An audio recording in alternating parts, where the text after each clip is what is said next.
Neste último programa do ano, nós conversamos com o jornalista Rodrigo Faur, que escreveu o livro Bastidores, Calbi Peixoto, 50 anos da voz e do mito, que eu estou mostrando agora para vocês. Hoje você não pode fazer perguntas, porque a matéria pública está sendo gravada. Rodrigo, além de mostrar muito da carreira do Calbi, desse trabalho de marketing todo que foi feito em cima da figura dele, existe aqui também, nessa obra, uma preocupação em mostrar o que foi essa geração dos anos 50, e também o que foi a história do rádio, a importância do rádio na música brasileira. Com certeza. Eu dei, inclusive, voz a muitos que estão vivos e são dados como mortos pela grande imprensa. Por exemplo. Sabe? É meio cruel falar, né? Mas, assim, eu falo de pessoas que não são muito lembradas. Lana Bittencourt fala no livro, entendeu? Um Jorge Goulart, uma Nora Ney, um Miltinho, sabe? Uma Heleninha Costa. São pessoas, por exemplo, que estão aí, que eu dou voz no meu livro.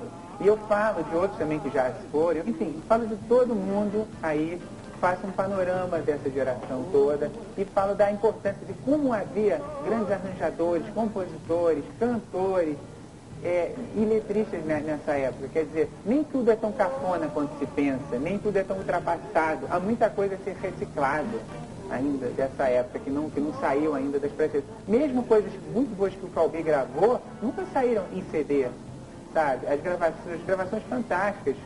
Agora, você falou em cafona, eu não posso deixar de perguntar com relação a esse lado também do Calbi Peixoto. Quer dizer, ele tinha algumas músicas no repertório que eram absolutamente cafona. E ele sabe disso. O Calbi, ele é muito mais inteligente do que as pessoas imaginam. Ele sabe quando está vestindo uma roupa cafona e quando está vestindo uma roupa chique. Ele sabe quando está cantando uma música com uma harmonia sofisticada e quando está cantando uma cafonice. Acontece que ele fala, Rodrigo, tem coisas que o público quer que eu cante. Eu não posso deixar de cantar o Conceição, eu não posso deixar de cantar o Nono Mandamento. São músicas que têm o seu valor, que tem uma melodia que gruda no ouvido. Mas, de repente, o Calbi nem gosta tanto. Ele preferia, de repente, cantar um jazz, cantar uma bossa nova, cantar uma música... Como ele também fez. Então, que o show dele nunca é uma coisa só. Quem já viu o show do Calbi sabe, é completamente eclético. Ele gosta de show bem variado. E Conceição também foi uma jogada de marketing de Deveras? Mais ou menos. Quer dizer, essa música foi oferecida para o Silvio Caldas e ele não quis. Aí quando o compositor, o Dunga, e o Jair Amorim foram mostrar essa música para o Diverso, quando ele ouviu o Conceição, ele imaginou que o grave do Calbi podia fazer, aquela abertura de voz, grava ontem. E realmente ele gravou e foi aquele sucesso. E a primeira gravação foi quando? A primeira foi em 56. Mas a primeira gravação do Calbi tem 50 anos, foi em 51. Foi o Samba de Carnaval. E o Diveras acompanhou a carreira do Calbi? A partir de 53. E aí, até mais ou menos meados dos anos 60, depois ele se afastou um pouco, mas... O Calbi parou um pouco também, né, de fazer show? Não, ele nunca parou. Apenas ele como depois veio Jovem Guarda, veio os festivais e tudo mais, todos esses cantores ficaram sendo considerados ultrapassados, cafonas, com aquela peste horrorosa. Então ele fez o circuito noturno. Ele começou a fazer muito show em bar, muito show em boate. Ele abriu com os irmãos dos anos 60 no Rio, uma boate drink, em Copacabana. Então ele ficou 4 anos fazendo um som só dele nessa boate. Depois fechou a boate e passou para outras, né? Quer dizer, outras praias, ficou aqui em São Paulo fazendo show. Só em 80, no final dos anos 70, é que ele volta à mídia pela Elis Regina, que gravou o Boreto Satã com ele. Então isso acendeu os holofotes em torno dele de novo. Aí o João Araújo da Ação Livre chamou para fazer o Calbi. E esse disco, ele canta Chico, Caetano, então todos fizeram músicas para ele e foi aquele ressurgimento. Vamos falar dessa montanha-russa também, que é o gosto popular, o gosto da crítica na vida de um artista. Mas daqui a pouquinho, vamos tentar agora ouvir um pouquinho do Calbi. A gente está mostrando algumas imagens no telão para os nossos telespectadores. Vamos ouvir.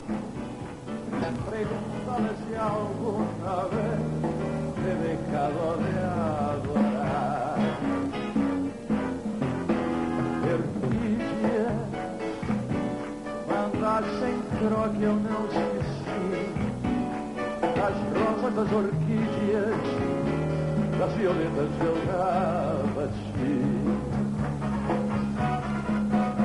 Distraída no ambiente luxuoso que sempre vivia, tu deixaste, murchaste minhas flores, meu buquê de fantasia.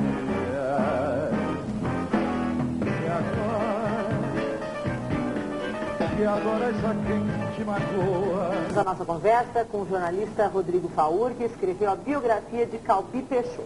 Nós estamos falando o tempo todo em fenômeno de marketing. E como é que foi isso durante toda a carreira do Calbi? Você nos explicou que ele estourou nos primeiros 6 meses, ele já virou um fenômeno. Depois, dali por diante, né? Onde é que o marketing acompanhou essa carreira dele? De que forma? Nos anos 50, né, cada passo que ele dava tinha um fotógrafo do lado, inclusive ele teve aquela coisa, o mais enfaixado, o mais fotografado, esses títulos ele colecionava. Porque ele recebia muitas faixas das fãs, tinha muito fã-clube, aquela coisa toda. Aí depois, quer dizer, foi indo, aí depois teve a fase do ostracismo da mídia, né, que foi nos anos 70, e como eu te falei, o ressurgimento depois. Mas assim, a mídia estava aí, nos momentos mais importantes, estavam ali. Ela estava ali prestigiando ele, quer dizer, quando ele teve essa reviravolta, ele começou a ter críticas, assim, cada disco que ele fazia depois desse, ele começou a ter muitas críticas, ele começou a ser capa de jornal de novo. Só um segundinho, mas peraí, o marketing não conseguiu impedir esse ostracismo? Quer dizer, por que acabou esse trabalho? Onde é que ele acabou exatamente? Pelo seguinte, o de Veras, assim, teve uma hora que o Calbi queria ter mais liberdade, até na vida pessoal dele e tudo mais. Então, o Veras se afastou um pouco dele no final dos anos 60. Então, isso foi talvez um grande pecado dele, né? Porque assim, não tinha mais aquela cabeça por trás dele. Então ele tentou alguns empresários que acabaram querendo mais explorar ele do que outra coisa, entende? Então ele acabou ficando meio por baixo. Mas nos momentos cruciais, o de Veras vinha aí, dava o seu... Então, por exemplo, nos anos 70 teve um programa do Fábio Cavalcante que era muito visto. Quando ele estava meio por baixo, o de Veras vai fazer esse programa e vai cantar uma música bem popular do Moacir Franco. Aí ele foi, cantou, aí a Som Livre o contratou imediatamente. Então ele em 76 já era contratado. Era o foco de Midas na vida do Calbi. Exatamente. Então, né? Agora, o ressurgimento veio com esse disco aqui, eu vou mostrar aqui. Calbi, isso foi 80. Já em 80. Composições do Chico Buarque de Holanda. Chico, Caetano, Tom Jobim, e a gente tem algumas declarações aqui. Chico Buarque, estou com o Calbi, não abro. Roberto Carlos, para mim o maior cantor do Brasil é Calbi Peixoto. Eu sou apenas um intérprete. Antônio Carlos Jobim, o Calbi é ótimo.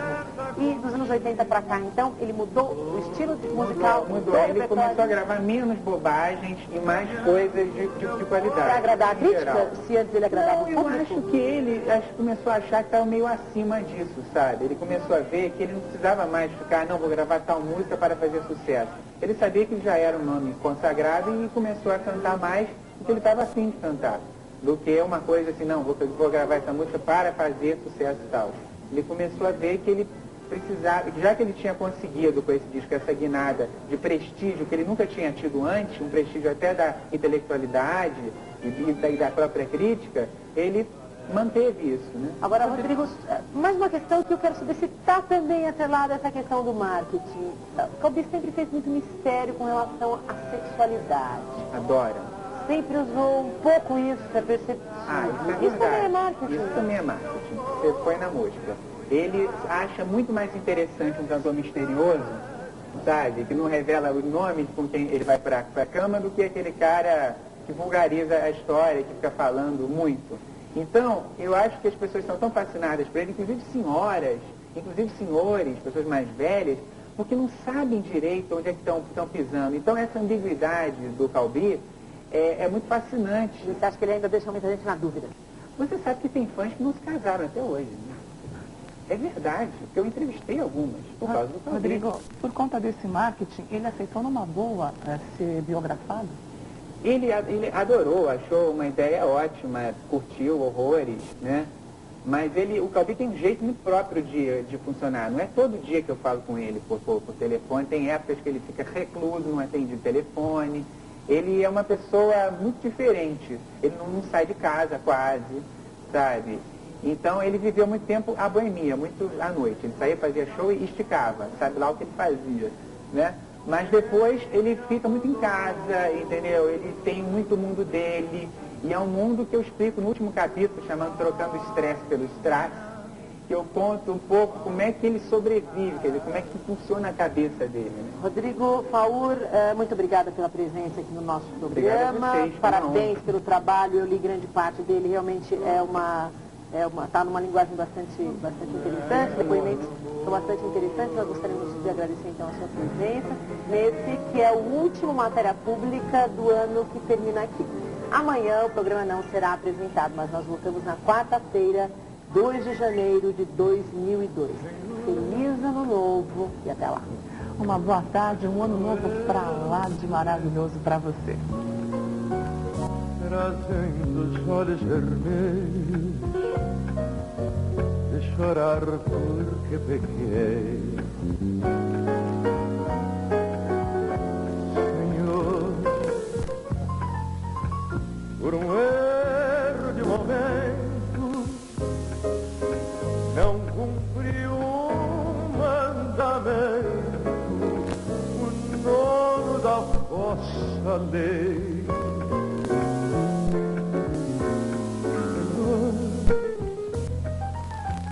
Eu gostava tanto dela,